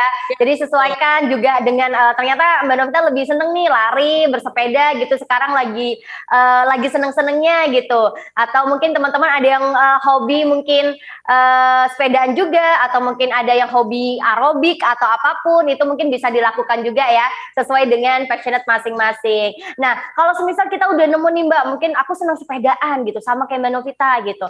Nah itu gimana sih caranya kita tuh biar lebih konsisten untuk olahraga? Biasanya kan awalnya semangat dulu nih, tiba-tiba akhir-akhirnya loyo terus nggak olahraga lagi gitu. Tuh gimana Mbak biar tetap konsisten kayak Mbak Novita gitu? Yang pasti kita udah pasang di mindset kita untuk jadwal olahraga yang rutin. Nah biasanya kalau kita gitu kan ikut komunitas itu biasanya start 5.30, udah start sampai jam 7 aja sebelum kerja. Dengan kita punya komunitas, teman, jadi kan kita punya semangat nih untuk latihan. Nah bisa juga kita punya goal, kita tuh mau apa sih? Aku dari gemuk, aku mau kurus, aku mau sehat, yang biasanya aku cuma di rumah main game, lebih baik pagi-pagi aku olahraga dulu nih. Tuh. Bisa juga kita fokus sama diri kita sendiri gitu. Daripada aku cuma nggak ngapa-ngapain, habis sholat, lebih baik aku olahraga daripada cuma balik tidur lagi, seperti itu bisa. cari teman juga. Oke, siap. Jadi salah satunya ini biar kita tetap terus konsisten dan semangat, ini juga harus dari pola pikir ya, bahwasanya olahraga ini bukan sesuatu hal yang mungkin beban untuk kita lakukan. Bahwasanya olahraga ini adalah salah satu pola hidup sehat yang mungkin harus kita rubah nih untuk hidup kita tuh biar lebih sehat, biar terhindar dari beberapa penyakit ya Mbak ya. Atau mungkin nanti kalau misal goalsnya pengen kurus, nah ini adalah salah satu bonus nih. Udah badannya sehat, dapat kurus lagi gitu ya. Terus tadi juga mungkin ikut beberapa komunitas nih biar ada teman yang ngajak. Biasanya kan kalau kita udah males, tapi kalau ada teman ngajakin kan kita juga jadinya oh iya ya ada temen nih, gak enak nih kalau misal nolak juga, oh iya aku harus konsisten nih gitu. Jadi ini menjadi salah satu pacuan kita juga untuk tetap terus semangat untuk berolahraga. Nah selain olahraga nih Mbak Novita, mengurangi stres dan makan sehat juga menjadi sangat penting nih untuk menjaga tubuh sehat biar tetap fit gitu ya. Ada tips mungkin yang bisa Mbak Novita share untuk menjaga asupan makanan biar terus bergizi dan juga sehat Mbak Novita? Nah, kita harus makan itu kita atur juga polanya. Kita harus makan yang pasti ada karbo ya, karena kita aktivitasnya itu endurance. Nah, ada protein, ada lemak, tapi lemaknya juga jangan yang lemak-lemak kayak daging yang lemak daging lah. Misalnya kita ganti jadi dengan alpukat, dengan kacang-kacangan. Kalau karbonya bisa kita ganti dengan kayak pisang, wortel, oat, gitu kan. Kayak protein, kita bisa juga proteinnya kan dari telur, dari laukan, ikan, udang. Nah, kita juga ada yang berserat ya, seperti sayur-sayuran, brokoli, ya seperti itu. Oke siap, jadi intinya salah satunya adalah 4 sehat 5 sempurna ya Mbak Novita, yang ibaratnya kita harus tetap patuhi dan kita jalani gitu. Jadi jangan gula boleh tapi jangan berlebihan. Mungkin kalau semisal mau yang mengonsumsi lemak ada lemaknya pasti boleh tapi jangan yang berlebihan. Jadi tetap harus diatur sesuai dengan kebutuhan, karena kan kadang setiap tubuh orang itu kan pasti mempunyai kebutuhan masing-masing ya Mbak Novita ya. Jadi ini mungkin juga menjadi salah satu acuan kita untuk tetap terus menjaga kesehatan dan untuk memenuhi konsumsi kebutuhan kita setiap harinya tuh. Jadi jangan lupa nih, mungkin ada yang nggak suka sayur, pelan-pelan ya buat dirubah, harus makan sayur karena ini juga penting juga untuk tubuh kita. Oke Mbak Novita, terima kasih banyak untuk tipsnya. Pastinya kita nanti akan kembali ya di sesi Q&A pastinya. Oke, ini sudah hadir Mbak Nur Hasana sepertinya. Hai Mbak Nur Hasana. Halo Mbak Anin, maaf. Halo, tadi sore sempat keputus ya koneksinya sedikit. Oke siap, Mbak Nur, tadi Anin sempat bertanya nih, tadi kan sempat keputus gitu. Nah, tadi kan komunitas dari KJR ini kan luar biasa ya, bahwasanya banyak banget edukasi, kegiatan-kegiatan lain yang pastinya bermanfaat untuk masyarakat Indonesia. Nah, dari komunitas ini itu ada nggak sih memberikan bantuan dana untuk check up atau pengobatan penyakit maupun kelainan organ jantung bagi saudara kita yang membutuhkan? Nah, tentunya nih di Yayasan Jantung Indonesia itu memang ada di bidang kuratif khusus untuk penanganan program bantuan bedah jantung khusus anak yang lahir dengan cacat gitu ya, dan berasal dari keluarga yang kurang mampu. Karena di Yayasan Jantung Indonesia juga itu bekerja sama dengan berbagai pihak rumah sakit seperti ada Mayapada Jakarta, Rumah Sakit Harapan Kita Jakarta, Rumah Sakit Syahrani Samarinda, JHC Jakarta, dan juga Siloam Kebun Jeruk. Jadi dengan begitu nih kita memang benar-benar tupoksinya itu untuk membantu ya masyarakat khususnya yang memang mereka itu kurang mampu dan cacat dari lahir gitu, Mbak Anin. Oke, Masya Allah luar biasa. Jadi ini adalah salah satu concern ya untuk bayi-bayi yang mungkin baru lahir dan ternyata tidak seperti bayi-bayi pada biasanya. Ini menjadi salah satu fokus dari komunitas ini ya untuk bergerak membantu mereka yang pastinya yang membutuhkan. Begitu, Masya Allah luar biasa. Tepuk tangan dong untuk KJR ini. Yang pastinya semangat juga, salam untuk teman-teman ya Mbak Nur Hasana ya. Atau mungkin ada Mbak, mungkin teman-teman bisa follow juga. Nah, jadi untuk di yayasan untuk yang pusat itu boleh di follow Instagramnya di Yayasan Jantung Indonesia dan Klub Jantung KJR Indonesia. Nah, untuk yang di provinsi nih masing-masing itu ada kata kuncinya tuh KJR depannya. Nah, misalnya kalau Sumut bisa follow KJR Sumut. Kemudian kalau di Sumatera Selatan biasa bisa cari search itu di KJR Sumsel seperti itu, Mbak Ani. Oke siap. Jadi itu langsung aja cek di Instagram, nanti di situ banyak banget informasi update ya dari komunitas remaja jantung Indonesia ini pastinya. Dan jangan lupa buat follow, kalau misal mau gabung bisa langsung aja tanya di DM komunitas tersebut. Begitu ya, Mbak Nur Hasanah ya? Benar banget Mbak Anin. Oke, siap. Terima kasih Mbak Hasanah atas informasinya. Sukses selalu untuk teman-teman di KJR ini ya. Dan semangat selalu untuk semuanya. Oke, kembali ke Dokter Victor. Dokter, tadi kita sudah sempat ngobrol sedikit bareng sama Mbak Novita dan juga Mbak Nur Hasanah ini ya. Nah, dari dokter kembali nih, Anin mau bertanya. Yang kita tahu ini kan selama ini jantung corona ini banyak menyerang orang yang sudah lanjut usia ya dok ya. Ya. Tadi sudah juga sempat di sounding dokter juga bahwasanya kalau umur-umur masih muda 20 tahun, 30 tahun ini mungkin masih jarang gitu. Nah, apakah jantung corona ini bisa menyerang anak muda juga dok? Dan apakah gejalanya sama dengan orang yang sudah lanjut usia atau ada perbedaan? Oh ya, bisa ya. Saya pernah ada ya kategori anak. Saya sendiri nggak tahu ya kalau istilahnya rekor dalam tanda kutip rekor paling muda dari dokter spesialis jantung lain. Tapi secara pribadi saya pernah dapat pasien 26 tahun. Oh, wow. Tahun 23, 24 tahun, ada juga yang 29 tahun. Ada yang 26 tahun itu betul-betul berat dan memang sampai ada episode henti jantungnya ya, betul-betul sampai nggak sadar, lama masuk di ICU-nya dan padahal badannya fit loh, orangnya tegap, bagus badannya itu. Tidak ada obesitas juga ya dok ya? Bagus, badannya bagus waktu itu. Cuma memang udah faktor resiko dan kebetulan itu orang, saya kurang tahu apa ada hubungannya masalah dia itu mungkin orang luar negeri ya, bukan orang Indonesia kebetulan. Pas ada di Indonesia aja. Ada juga yang 29 tahun obesitas. Jadi memang itu nggak betul-betul saya bilang ya, tidak betul-betul mengeksklusi bahwa orang muda itu nggak mungkin kena serangan jantung. Saya bilang tadi kan orang yang udah sehat pun sekalipun karena memang ada faktor-faktor yang banyak ya. Faktor turunan termasuk, dan kadang-kadang belum tentu ada orang-orang yang memang meskipun di luarnya kelihatan sehat ya, tapi di ternyata sebetulnya mereka tidak betul-betul menjalani pola hidup yang sehat benar gitu ya. Apalagi ada yang udah meskipun yang bagus tapi misalnya merokoknya hebat, terus faktor turunannya juga sangat dominan. Akibatnya ya meskipun faktor-faktor lain, jadi memang faktor-faktor lainnya tidak ada, penyakit lainnya tidak ada, masih cukup muda ya bisa kena juga gitu. Jadi ada memang yang pasien saya yang paling muda kena serangan jantung dan meninggal itu 29 tahun pernah ada. Wah, tuh disimak baik-baik ya teman-teman ya. Ternyata enggak cuma untuk lanjut usia, tapi untuk kemungkinannya juga untuk di umur-umur muda juga bisa ya dok ya. Iya, masih Tergantung bisa. keturunan, tergantung beberapa faktor-faktor Iya. lain yang mungkin bisa juga menyerang tubuh Iya. kita gitu ya. Tapi kita semua berdoa semoga kita tidak Amin. Iya, janganlah. Amin. Jangan. ya kita sehat selalu. Pastinya tadi ada beberapa tips juga dari dokter, ada juga dari Mbak Novita tadi ya, harus tetap terus menjaga pola hidup sehat, rutin berolahraga, asupan makan bergizi juga harus diperhatikan seperti itu.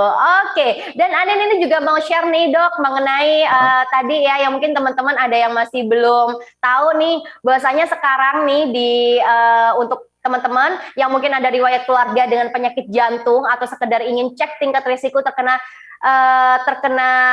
penyakit jantung ya dengan gaya hidup teman-teman yang mungkin dijalani sekarang, ini kalian bisa cek langsung dan screening sendiri melalui fitur risiko jantung yang ada di Halodoc. Nah, dengan mengetahui risiko dan gejalanya lebih cepat, kita juga bisa melakukan penanganan juga dengan lebih cepat pastinya. Nah, kalau semisal sudah cek nih, ingin konsultasi lebih lanjut mengenai hasilnya, teman-teman bisa langsung berkonsultasi secara online dengan dokter melalui layanan chat dengan dokter di aplikasi Halodoc nih pastinya. Ada banyak juga sekali pilihan dokter spesialis jantung yang akan membantu menjawab pertanyaan teman-teman. Selain konsultasi secara online, untuk yang mau konsultasi langsung dengan dokter spesialis jantung di klinik atau rumah sakit juga bisa booking melalui aplikasi Halodoc. Tuh, jadi udah nggak perlu janji lewat telepon ya ke klinik atau ke rumah sakit lagi. Jadi langsung aja klik di Halodoc, bikin janji sama dokter kesayangan kamu. Oke, dan di sini Halodoc juga memiliki layanan toko kesehatan atau farmasi delivery ya, yang membantu dan memudahkan pembelian obat dan vitamin untuk penyakit jantung. Nah, prosesnya mudah juga dan bisa langsung diantar ke tempat kita masing-masing. Nah, gimana nih? Pastinya seru ya, udah ada aplikasi Halodoc ini benar-benar membantu, apalagi di masa pandemi seperti sekarang, yaitu membatasi mobilitas kita ya untuk harus keluar gitu. Nah, kalau semisal dari Mbak Novita atau Mbak Nur Hasanah sendiri sudah pakai aplikasi Halodoc belum? Aku sih udah. Sudah ya? Mbak Novita sudah nih, Mbak Nur Hasanah sudah ya? Sudah, Mbak Anin. Sudah, oke. Jadi ini adalah salah satu aplikasi wajib ya yang mungkin harus ada di HP kita tuh. Mbak Novita juga udah nunjukin. Ini yang ibaratnya membantu kita untuk antisipasi kalau misal kita butuh vitamin tiba-tiba habis atau mungkin butuh konsultasi dengan dokter tapi kayak nggak perlu deh ini kayaknya ke rumah sakit. Udah ini cukup aja chat dengan dokter di Halodoc gitu. Luar biasa, tepuk tangan dong untuk Halodoc. Ini luar biasa membantu masyarakat Indonesia loh pastinya. Oke, nah kali ini ternyata sudah banyak banget nih yang sudah masuk beberapa pertanyaan-pertanyaan dari teman-teman nih. Anin izin untuk membacakan beberapa pertanyaan ya, Dok ya, Mbak Novita dan juga Mas Harsana ya. Oke, siap. Wow, udah centang nih dari tadi nih di webinar kita pada sore hari ini nih. Oke, pertanyaan yang pertama yaitu dari Sinta Dian. Oke. Ini pertanyaan untuk dokter. Izin bertanya dokter, untuk PJK apakah ada kemungkinan bisa menyerang usia produktif di umur sekitar 30 tahunan jika memiliki riwayat hipertensi? Terima kasih dok. Bagaimana nih dok? Kalau misal punya riwayat hipertensi. Oke, baik. Makasih ya pertanyaannya. Jadi seperti saya bilang tadi, usia 30-an itu, usia 20-an aja ada ya. 30-an itu udah lebih bisa lagi. Apalagi memang ada faktor resiko hipertensi juga ya. Ya kurang tahu juga ada lifestyle-nya bagaimana. Jangan-jangan udah merokok juga, sering tidurnya nggak cukup, sering stres emosional, stres fisik juga. Jadi tidak menutup kemungkinan memang ya. Jadi memang kita harus lihat ada orang ya, makanya kita selalu usia kronologis kita nggak selalu sama betul-betul dengan usia biologis kita ya. Jadi, memang ya namanya kalau dokter kita ambil rata-ratanya aja kira-kira begini bagaimana. Tapi pendekatan aslinya itu harus secara individual, patient per patient ya kita lihatnya. Kalau memang udah 30-an ini tapi memang gejalanya betul-betul khas, kemungkinan klinisnya betul-betul khas, apalagi faktor resikonya juga banyak, ya memang kita harus memang memeriksa sesuai dengan, ya kita kan punya tahapan-tahapannya, harus disesuaikan dengan tahapan kita memeriksanya sampai tahap mana ini. Kita nggak boleh anggap remeh cuman karena masih muda, karena kita itu sering begitu, saya masih muda, hidup saya bisa bebas-bebas aja ya, mau begadang bagaimana, mau merokok ya, tapi namanya saya udah bilang tadi, kalau untuk penyakit jantung itu biasanya itu kenapa serangan jantungnya di tua, karena itu masa panennya, sebetulnya masa penuaiannya, masa menanamnya udah dari muda, jadi nggak bakal langsung gitu ya, nggak langsung serangan jantung tiba-tiba karena kebiasaan saya setahun terakhir begini, jadi itu biasanya nabungnya udah dari muda-muda sebetulnya. Oke, siap. Tuh, jadi salah satunya juga faktor keturunan juga bisa ya dok ya. Terus dengan gaya pola hidup sehat juga ya dok ya. Iya. Itu juga sangat berpengaruh. Oke, dari pertanyaan tadi sudah jelas ya untuk Mbak siapa tadi, Mbak Sinta ya. Oke, siap, menuju ke pertanyaan kedua yaitu dari Karevan dari Jakarta. Dok, jika ada bayi newborn terkena sakit jantung, apakah dapat berpengaruh dengan tumbuh kembangnya dok? Oh iya, baik. Ini bukan masalah penyakit jantung koroner ya. Kalau bayi itu nggak ada lah nggak ada penyakit jantung koroner. Jadi kalau penyakit anak-anak dengan penyakit jantung yang dari lahirnya saya bilang namanya penyakit jantung kongenital, atau pakai lebih gampang istilahnya penyakit jantung bawaan. Tergantung. Ada banyak sekali jenis-jenis penyakit jantung bawaan ya.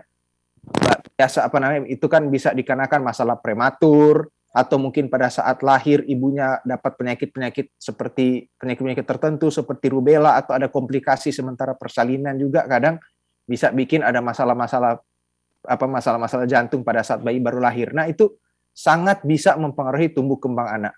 Apalagi kalau memang penyakit-penyakit ada, mungkin kalau kita pernah tetralogi ovalor, atau memang biasanya anaknya itu susah berkembang. Kenapa? Karena kualitas darah yang diedarkan ke seluruh tubuh itu kurang baik.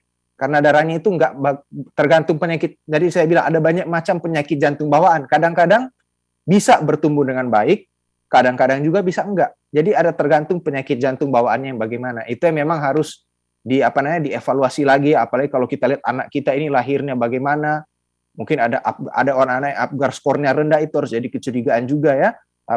Kemudian kalau anak-anaknya ini misalnya sering biru ketika dia nangis, berat badannya susah naik. Ya, kadang-kadang memang agak susah kalau mau deteksi ke anak-anak, tapi memang wajib ya, meskipun itu harus diperiksa anak kita ini bagaimana. Memang ada penyakit-penyakit itu kan bisa ringan, bisa sedang, bisa berat. Ada yang ringan-ringan nggak ketahuan sampai dia udah tua.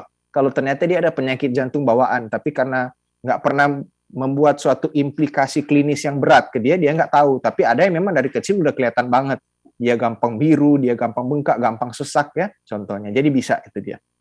Oke, siap. Tuh, jadi mungkin bisa langsung dikonsultasikan ke dokter ya, Dok ya. Ya, Mungkin bagaimana step selanjutnya untuk mengantisipasi biar tetap terus berkembang dengan baik gitu ya si bayinya ini. Jadi mungkin ada beberapa hal yang mungkin harus dilakukan untuk orang tua ya, biar tetap sehat juga bayinya begitu. Bisa kadang-kadang memang perlu tindakan sampai intervensi. Biasanya memang sampai ya kalau bisa ya tergantung penyakit jantung pada anaknya ini kongenital ya. Ada memang beberapa kasus memang harus operasi ya gitu. Betul. Ya. Oke. Jadi bisa langsung dikonsultasikan dokter ya. Ya. Tadi Mbak siapa? Lupa nih ya. Tadi Kak Revan. Oke, siap. Oke, pertanyaan selanjutnya ini untuk Mbak Nur Hasana. Mbak Nur Hasana ada pertanyaan dari Kasinta dari Tangerang. Untuk remaja yang bisa bergabung di KJR ini rentang usia berapa ya Mbak? Dan bagaimana caranya untuk bisa bergabung? Oke, gimana nih Mbak Nur Hasana? Nah, tentunya nih buat teman-teman nih yang pengen bergabung di Yayasan Jantung Indonesia, tepatnya di Klub Jantung Remaja itu yang berusia 14 sampai dengan 30 tahun. Caranya mungkin kalian bisa follow dulu nih Instagram. Mungkin yang di Tangerang tadi ya, berarti bisa tuh yang langsung aja ke KJR Indonesia. Nah, nanti di situ kita akan bimbing lah untuk tahapan selanjutnya. Karena kan ini masa pandemi, masih secara virtual kan, belum bisa pelatihannya itu secara langsung. Seperti itu Kak Anin. Oke, siap. Jadi bisa langsung follow ke Instagramnya aja ya. Bisa langsung bertanya di situ, Kak Sinta. Dan bagaimana cara bergabungnya nanti mungkin akan dimasukkan grup ya. Mungkin ada beberapa grup komunitas dan nanti akan mendapatkan informasi-informasi update mengenai kegiatan-kegiatan dari komunitas ini. Oke, siap. Makasih banyak Mbak Nur Hasana atas responnya. Dan ini pertanyaan terakhir nih. Dari Aisyah dari Bekasi untuk Mbak Novita. Mbak Novita ada yang bertanya, gimana sih tips kita untuk mengurangi konsumsi gula nih? Karena aku tuh suka banget minuman manis, ingin mengurangi konsumsinya tapi sulit banget. Gimana nih Mbak Novita? Ada tips nggak nih untuk yang mungkin suka gula banget nih? Kalau gula ya mungkin selama ini orang-orang pada pakai sweetener ya. Mungkin kalau misalkan yang suka makan gula itu gantinya sama ngemil yang sehat-sehat aja kayak misalkan buah-buahan gitu loh. Jadi dikurangin konsumsi gulanya. Mungkin bisa buah-buahan yang manis gitu. Oke, maksudnya manisnya itu diubah dalam berbeda cemilan gitu ya. Cemilannya mungkin biasanya snack atau jajan-jajan gitu, ini dialihkan ke buah gitu.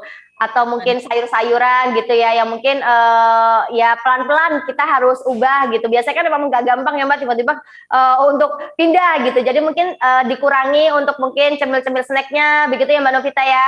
Terus tapi nanti diganti dengan buah-buahan. Nanti seiring berjalannya waktu ditambah biar kebiasaan begitu. Jadi lama-lama untuk konsumsi gula yang mungkin kurang bagus, yang berlebihan itu mungkin nanti bisa berkurang begitu. Oke, siap. Terima kasih Mbak Novita atas sharingnya pada siang hari ini. Dan pastinya ini kita akan menuju ke sesi kuis. Tapi sebelum menuju ke sesi kuis, semoga tadi pertanyaan yang sudah disampaikan, ditanyakan oleh teman-teman bisa terjawab ya tadi oleh Dr. Victor, Mbak Novita dan juga Mbak Nur Hasana. Dan sebelum menuju ke kuis, mungkin boleh dikasih pesan singkat nih untuk teman-teman biar tetap terus hidup sehat nih, boleh dari Dr. Victor. Oke, jadi pesan saya ya apa ya, saya nggak terlalu saya belum siap catchphrase ya, tapi ya dalam dalam kemarin juga dalam rangka World Heart Day sebetulnya ya, Hari Jantung Sedunia, temanya itu use heart to connect and use heart to heal the broken heart. Jadi istilahnya ya kita itu harus kerjakan semuanya dengan hati aja ya. Jadi jaga kesehatan juga dengan baik. Kalau ada tahu kapan kita memeriksakan kesehatan dan jangan malu untuk memeriksakan kesehatan kita ya. Dan jaga pola hidup sehat kita.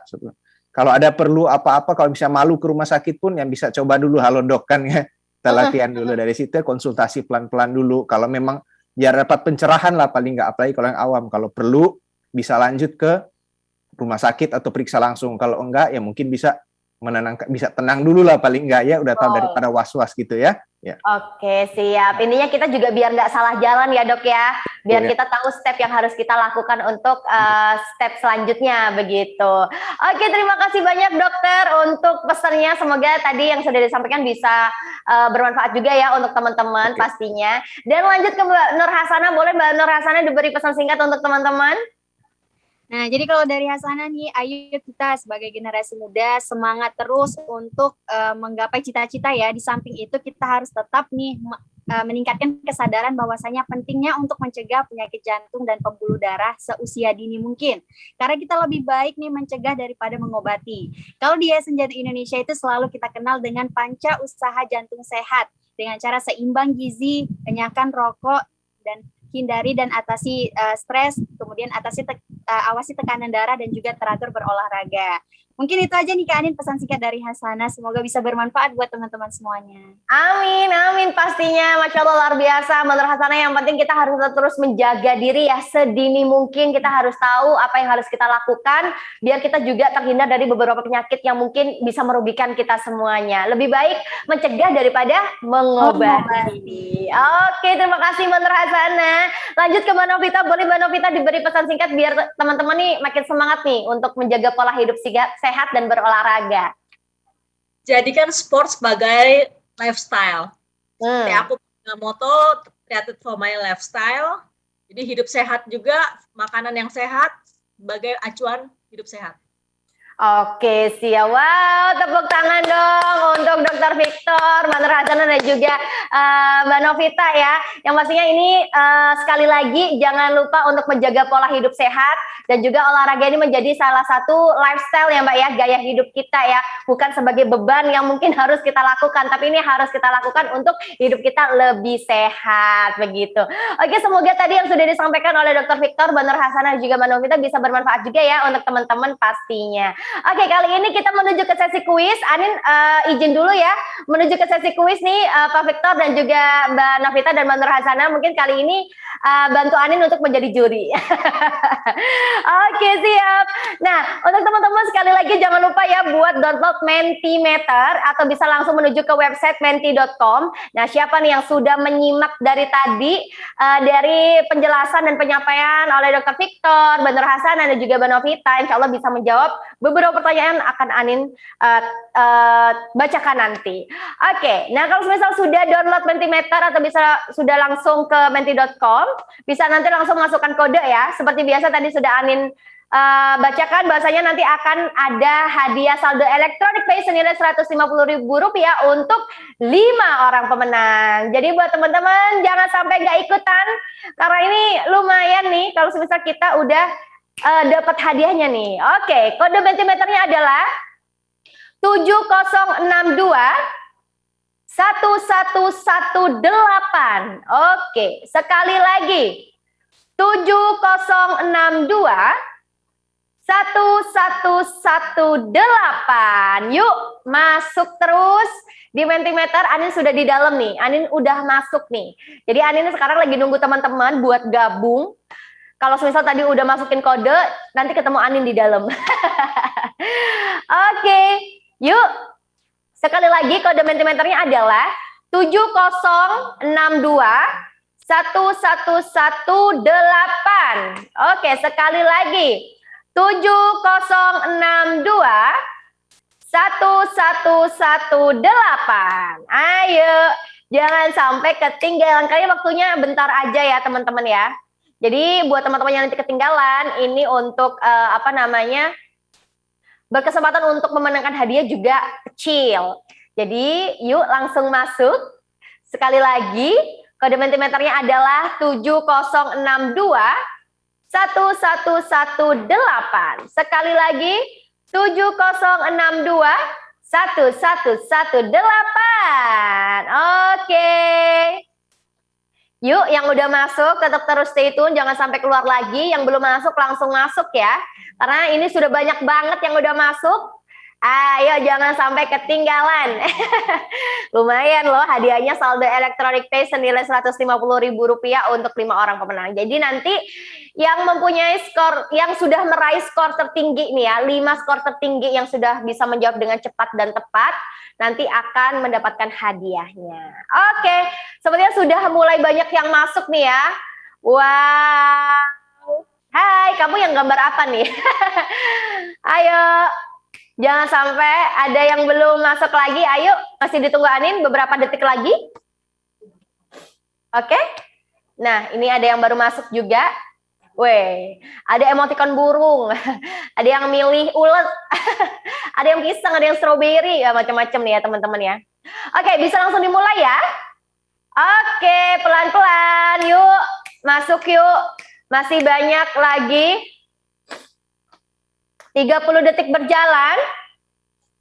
Buat teman-teman jangan sampai belum masuk karena ini waktunya cuma sebentar aja untuk masuknya ya.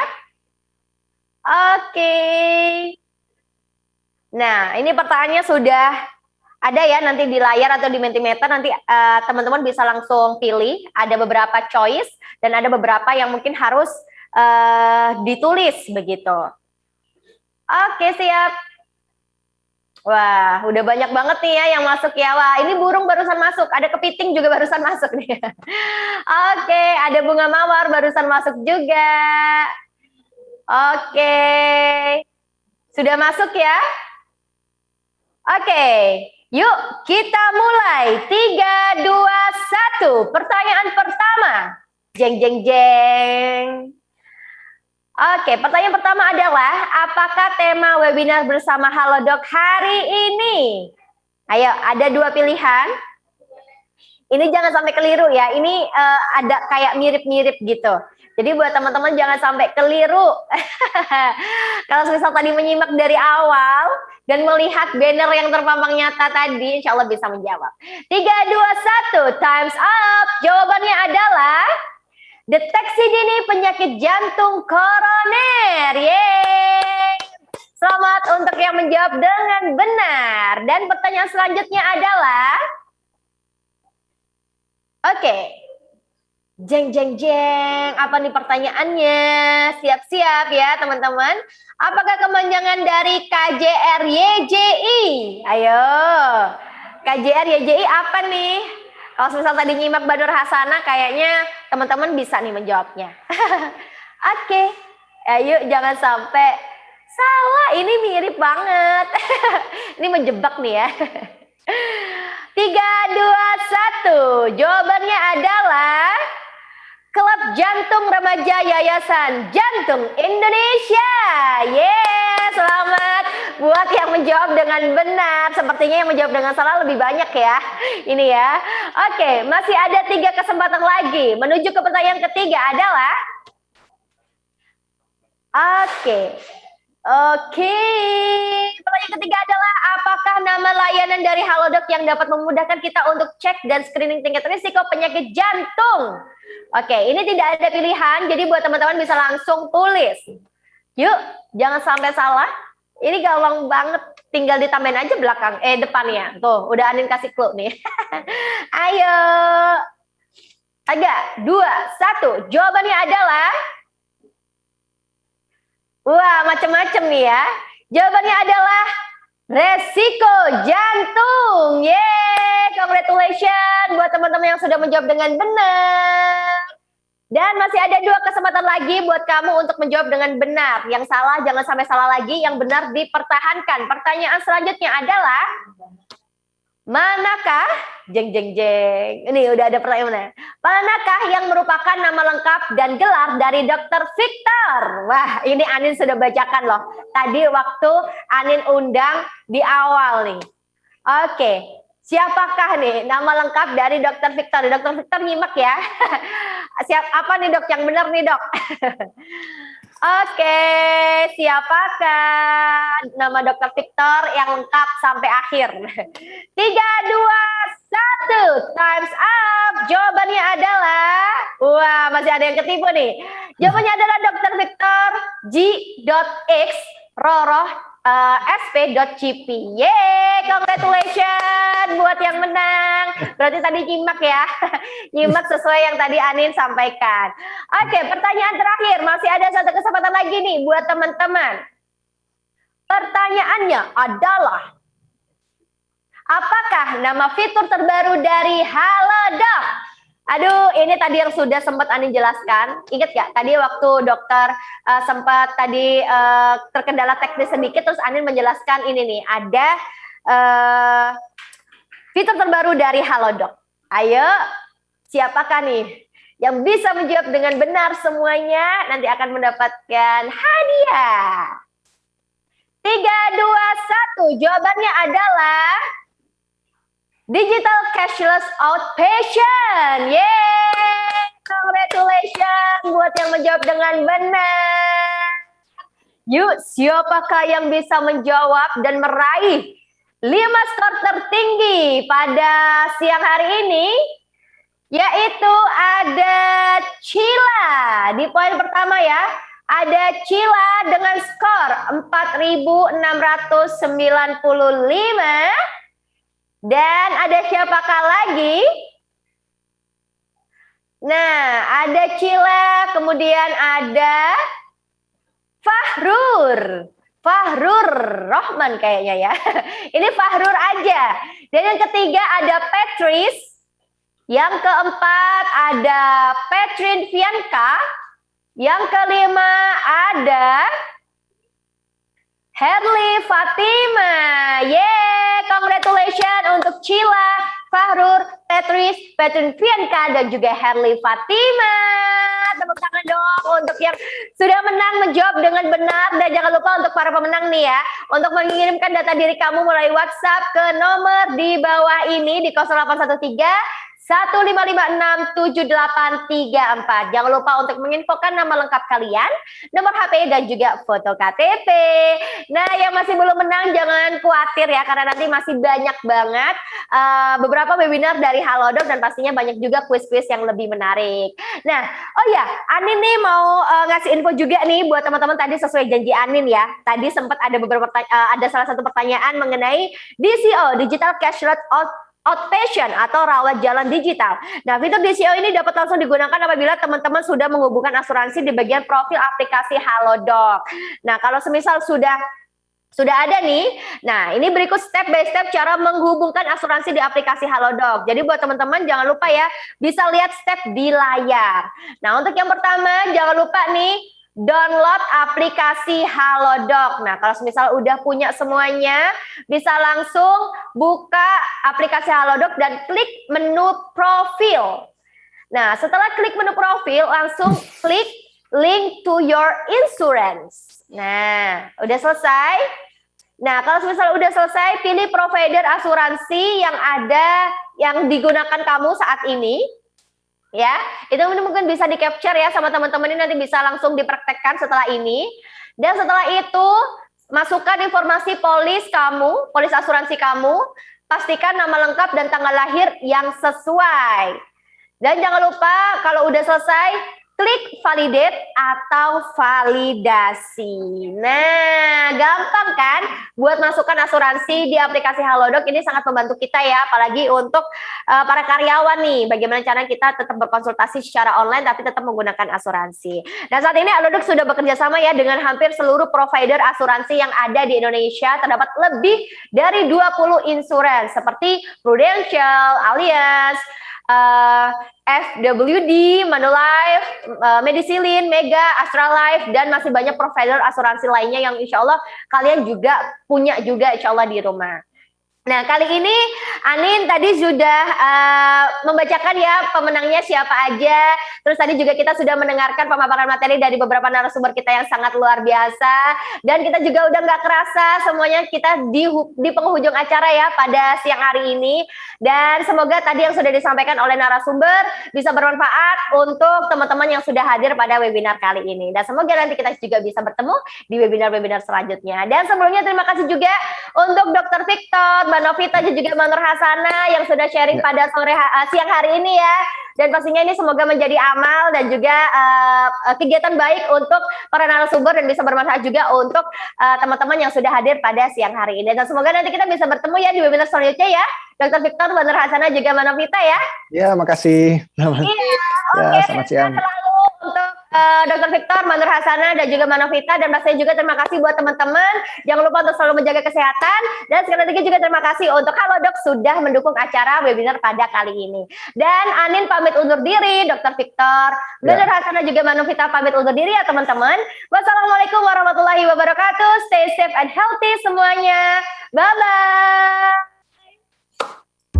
Saat kehadiran si kecil jadi yang paling ditunggu, namun ada tanda yang mengganggu. Tenang, ada Halodoc. Tanya seputar kehamilan ke dokter kandungan berpengalaman. Saat orang terdekat sakit dan duniamu seakan mau runtuh,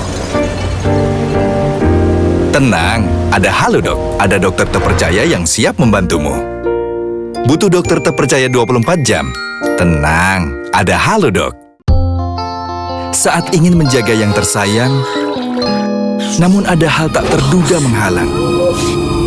Ini vitaminnya hamil. Tenang sayang. Tenang, ada Halodoc. Berbagai kebutuhan hamilmu kami antar ke tempat. Walau hidup adalah petualangan, Halo Ma. Raffi, obat kolesterol mama habis. menjaga yang terdekat tetap yang utama. Obat kolesterol, diabetes, dan obat rutin lainnya diantar ke tempat. Untuk kebutuhan sehatmu dan keluarga, tenang, ada Halodoc.